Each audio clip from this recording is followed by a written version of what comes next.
It's been joked about on hit TV shows like Outsourced or on The Office, when one of the main characters debated about whether China or the United States was the #1 superpower in the world. But it looks like that confusion extends to real life. A new survey shows that only 1 in 5 Americans believes that the U.S. economy is the world's strongest, while half the people polled say that China's economy is in fact the strongest. Many Americans are starting to believe that competition from China will negatively affect their quality of lives, leading many to wonder what the next few years has in store for the United States. Well, joining me to help discuss this is J.P. Frere. He's the associate editor of commentary at the Washington Examiner. And we're also going to have another guest joining us from our New York studios. That's Joseph Weisenthal. He's the deputy editor of Business Insider. But let's start with you, JP, since you're here right now.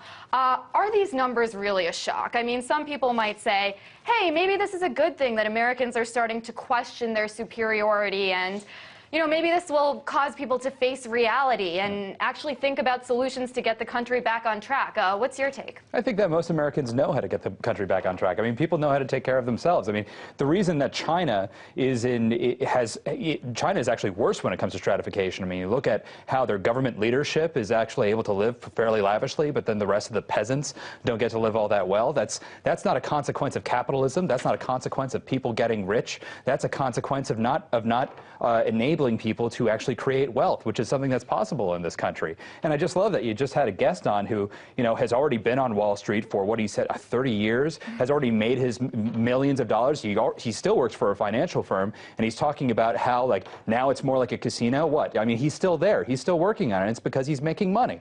I mean, and the truth is that in this country, you are actually able to get a foothold, and you can, if you're allowed by government regulation, to start a small business or to start some venture where you can create capital, and that's good.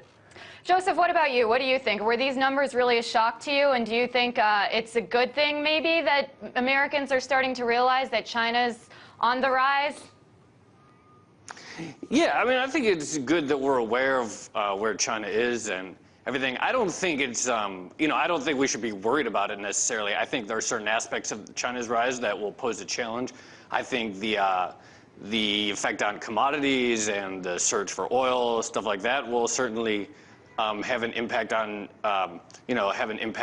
our economy. But I don't think it should necessarily be a worry or something we should be scared of. Well, it seems like a lot of Americans are worried that, because China's economy is growing, that's going to have an impact on their quality of lives and the rate that their salaries could increase in the future, because now they're competing in more of a globalized world against lower paid workers in other countries. Is that something that Americans should be worried about? Is China's growing economy a direct correlation, or can that be directly correlated to Americans' decreasing quality of life, JP? I mean, I think that Americans' quality of life has increased because we've had historically such a great economy that we could leverage so that we could get great trade agreements with countries like China.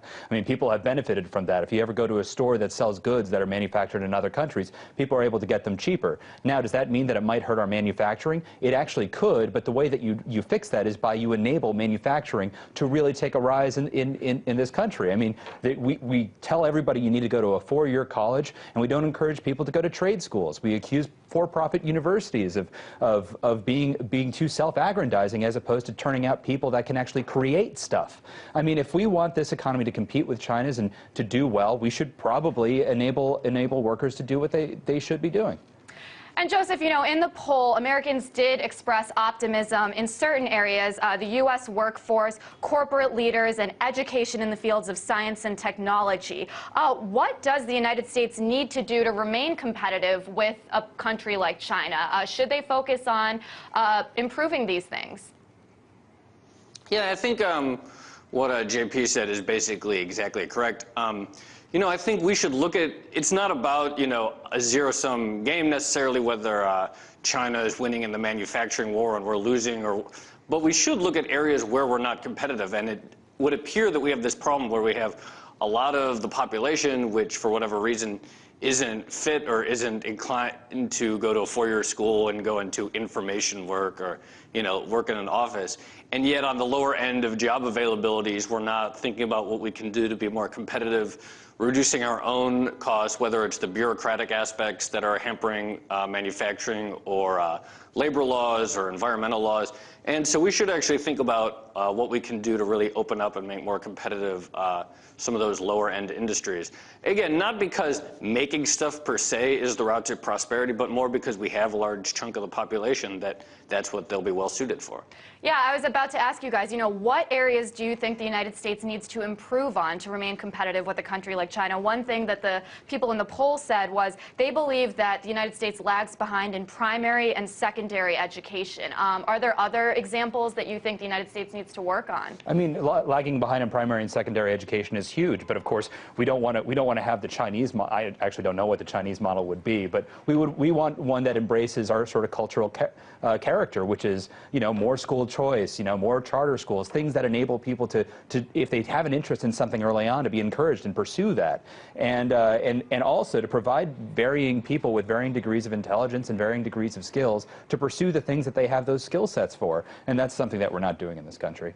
And it's interesting too, I mentioned the show Outsourced as kind of a joke, but most of the Americans in the poll said that outsourcing negatively impacts the United States economy, but only 1/5 said that they worry that their job will be sent overseas. Joseph, do you think what's going on here? There seems to be a disconnect between perception of what's going on and reality. Yeah, and I think you often see that in polls. I mean, people often think that they're above average of intelligence, or that they make more than the average person or whatnot. So there might just be some kind of bias where, if you're doing fine in life and you have a job and you're comfortable, then you presume that you're above average. So I don't know necessarily what that says. That being said, I don't think anyone really knows what's going to be outsourced or not. All kinds of jobs that we may have previously thought were unoutsourceable knowledge labor has been outsourced. I mean, obviously the sort of medium to low end of the tech industry, computer programming, stuff like that, stuff that we were guaranteed wasn't the kind of job that could be easily outsourced has. So, in terms of, I don't think anyone knows.